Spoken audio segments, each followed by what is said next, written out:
দাঁড়ান, আগে একটু অবমাননা করে নিই প্রথমে। শালা বুইরা খবিসের জাত, বুইরা একটা পুত্রবধূ, আপন বন্ধুর আপন নাবালিক শিশুকন্যা কাউকে পর্যন্ত ছাড়ে নাই। বদের বাচ্চা, খবিস, বুইরা, খাটাস। Well, I'm sure you can make a guess who that person was, didn't you? Because it wasn't very much complicated, you see. কেন কমপ্লিকেটেড এত ছিল না? কারণ এই ব্যাটার চরিত্র আমরা কম বেশি সবাই জানি। এই ব্যাটা মোহাম্মদ যে আসলেই একটা বদমাইশ ছিল, এটা আমরা সবাই জানি। তখন অবমাননা করা শেষ, নাও ইটস ইয়োর টার্ন। আমাকে অবমাননা করুন। আমাকে অবমাননা করার জন্য সর্বপ্রথম আপনাকে যেটি করতে হবে, ইউকের ভিসা নিয়ে এই ইংল্যান্ডে আসতে হবে। এসে আমাকে খ্যাচাত করে কাটতে হবে, বা অন্য যে কোনো ভাবে আপনারা অবমাননা করে সুখ লাভ করবেন সেভাবে করতে হবে। কিন্তু ভেরি আনফর্চুনেট থিংস যে আপনাদের সেই মুরদটা নাই এই ভিসা নেওয়ার, আপনাদের মুরদ নাই। একটা সময় আপনাদের অবশ্য মুরদ ভালোই ছিল, সেটা কি? মেয়ে মানুষ পেটানো, ঘরে বাইরে যেখানে পেতেন মেয়ে মানুষ পেটানো, এটা আপনাদের ধর্মগ্রন্থই যদিও শিখিয়েছে।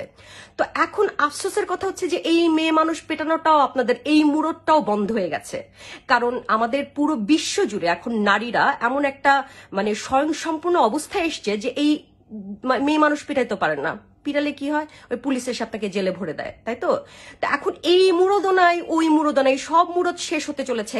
এই জন্য আপনারা গর্জে তেলে বেগুনে জ্বলে উঠছেন, তাই তো? আমি বুঝতে পারছি। এই যে মনে করুন, এই যে ফ্রান্সে কি একটা আপনাদের মোহাম্মদের ছবি দেখালো, এতে করেই আপনাদের সেই রকম লারে লাপ্পা অবস্থা, একদম চিৎকার চেঁচামেচি করে ফাটায় ফেলতেছেন। তো এটা আসলে আপনাদের যে ভেতরের যে চিন্তাটা কি, সেটা আমরা ভালো করেই বুঝতেছি। আমরা যারা সাধারণ মানুষ, আমরা খুব ভালো মতো বুঝতেছি এই মৌলবাদের এই কারণটা। হ্যাঁ, এর কারণটা কি? এর কারণটা হচ্ছে আপনারা ওই যে বউ পিটানোর মুরদ ছিল এককালে বললাম, সেই মুরদটা তো আপনারা হারিয়ে ফেলেছেন। এবং সেটা কিসের জোরে? মেয়ে মানুষরা এখন স্বয়ংসম্পূর্ণ হতে চলেছে। তারা স্বয়ংসম্পূর্ণ হয়েছে সেই 80-র দশক থেকে এই পর্যন্ত। বাংলাদেশের অর্থনীতিতে একটা পুরুষ যেরকম ভাবে স্বয়ংসম্পূর্ণ করছে বাংলাদেশের অর্থনৈতিক অবস্থা, একটা মেয়েও কিন্তু সমান তালে করছে। সেটি হচ্ছে গার্মেন্ট শিল্প দিয়ে। এবং এই গার্মেন্ট শিল্পর মাধ্যমে কিন্তু আমরা মেয়েরা, বাংলাদেশের বেশিরভাগ মেয়েরা আত্মনির্ভরশীলতা পেয়েছে, যার কারণে আপনাদের সেই মুরদটা নাই ঘরের বউরে পেটানো। তারা এখন স্বয়ং সম্পূর্ণ হয়েছে, তারা এখন ইন্ডিপেন্ডেন্ট হয়েছে। এটাই আপনাদের সহ্য হচ্ছে না। এবং তাদেরকে এই ইন্ডিপেন্ডেন্সি নষ্ট করার জন্য, তারা যাতে আবার আপনাদের উপরে পরনির্ভরশীল হয়ে বেঁচে থাকে, যাতে করে আপনাদের মুরদটা আপনারা ফেরত পান বউ পেটানোর জন্য, সেটার কারণে আপনারা কি করছেন? ফ্রান্সকে নিয়ে গালিগালাজ করছেন যে হ্যাঁ, কেন মোহাম্মদের ছবি এরকম আঁকলেও ব্লা ব্লা ব্ল্যাক শিপ, ফ্রান্সের পণ্য সব আমরা নাকচ করব, বয়কট করব। তো ফ্রান্সের এই পণ্যগুলা যখন বয়কট করবে, তখন সবচেয়ে বেশি ক্ষতিগ্রস্ত কে হবে? বাংলাদেশের অর্থনীতি। অফকোর্স বাংলাদেশের অর্থনীতি হলে আপনারা তেমন ক্ষতিগ্রস্ত হবেন না। আপনারা যারা ভণ্ড হুজুর, তারা কি করেন? তারা তো, তাদের তো অর্থনীতির সাথে কোনো সম্পর্কই না। আপনারা না দেন ট্যাক্স, না করেন কোন একটা প্রসপেক্টাস, কোন একটা জায়গায় কাজ। আপনারা তো মসজিদে মাদ্রাসায় বসে বসে ধর্ষণ করেন আর ওই যে মুখস্থ কোরআন পড়েন। এছাড়া আপনাদের আর কোনো কাজ নাই। হ্যাঁ, আরেকটা কাজ আছে, এই যে 2 দিন পর পর বিক্ষোভ করা, মিছিল করা, মারামারি, কাটাকাটি, ফাটাফাটি। এই মারামারি, কাটাকাটি, ফাটাফাটি ছাড়া তো আপনাদের ধর্ম আর কিছু শেখায় নেই। এখন আপনারা এই বাংলাদেশের অর্থনীতির চাকা বন্ধের জন্য, যাতে মেয়েরা যাতে আপনাদের উপরে আবারও সেই পরনির্ভরশীল হয়ে বেঁচে থাকে, এই কারণে আপনারা এসব ফালাফালি করছেন। কই, আপনারা তো চীন নিয়ে কিছু বলতেছেন না। আপনাদের চীনা ভাইরা যে আপনাদের মুসলমানদের কেটে টুকরো টুকরো করে ভাসিয়ে দিচ্ছে, কই, আপনারা তো কোনো একটা আওয়াজও করেন না।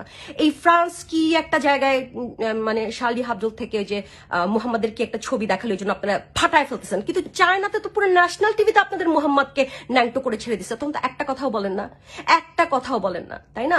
তারপরে এই যে দেখুন, শিংজিং পিং বেটা, এই বেটা যখন ক্ষমতা আসলো, আল জাজিরার নিউজ, যে সে ক্ষমতায় আসার পরে সে নিজে ঘোষণা দিয়েছে যে কোরআনকে আবার নতুন করে তৈরি করবে। সে শি জিনপিং এর রাজনৈতিক দলের সাথে যেগুলা যাচ্ছে না সেগুলাকে কেটে বাদ দিয়ে তিনি আবার কোরআনের নতুন করে সংস্করণ করবে। কই, তখন তো আপনারা একটা কথা বলেন নাই, একটা কথাও বলেন নাই। উইঘুর মুসলিমের উপরে অত্যাচার হচ্ছে চীনের, আপনারা একটা কথাও বলতেছেন না কেন? কারণ চীনাদেরকে আপনারা ভয় পান। চীনারা তো আপনাদেরকে সেরকম দৌড়ের উপর রাখে, এই জন্য আপনারা ভয় পান। চীনারা আপনাদের মুসলিম মেয়েদেরকে বন্ধা করে দিচ্ছে ধরে ধরে। কেন? আপনাদের মুসলিম সম্প্রদায় যাতে বাড়তে না পারে, আপনাদের মতো মানে এরকম বর্বর সম্প্রদায় যাতে বেড়ে পৃথিবীকে আরো কাহিল না করতে পারে, এই জন্য এই আপনার চীনা বাপরা সেই ব্যবস্থা আগে থেকে করছে। আপনারা একটা কথা বলতেছেন না, একটা কথাও না। শুধু সেটা না, লিংজিয়া প্রদেশের ইয়াংচুং অঞ্চলের নাম কি, নানগুয়ান মসজিদের যে উজ্জ্বল সবুজ মিনার রয়েছে, তারপরে সোনালী রঙের মিনার, এগুলো সব সরিয়ে দেওয়া হয়েছে, সব সরিয়ে দেওয়া হয়েছে। আপনারা একটা কথা বলছেন না। তারপরে কোরআন, বিভিন্ন কোরআনকে মানে বিভিন্নভাবে মানে অবমাননা কি, যে সেদিন তো আমরা দেখলাম যে বাংলাদেশে একটা খুবই দুঃখজনক ঘটনা, যে একটা লোক সে মসজিদে গিয়েছিল, নামাজ পড়তেই কিন্তু গিয়েছিল, তার হাত থেকে একটা কোরআন, হাত থেকে না শেলফ থেকে যখন কোরআন পাঠতে গেছিল, একটা কোরআন মাটিতে পড়ে গিয়েছিল। সেইটার জন্য আপনারা তাকে অবমাননা করছে বলে তাকে আপনারা পুড়িয়ে মেরে ফেলেছেন। হ্যাঁ, তো এই যে অবমাননা খেলেন আপনারা, আসলে আপনারা হলো সবচেয়ে বড় কথা কি জানেন, আপনারা হলো শক্তের ভক্ত, নরমের জম। এই যে আজকে যে আমরা হিউম্যান রাইটস নিয়ে এত কথা বলি, নরম নরম সুরে এত কথা বলি, আপনারা এই জন্য ফালাফালি করেন, এই মার মার কাট কাট।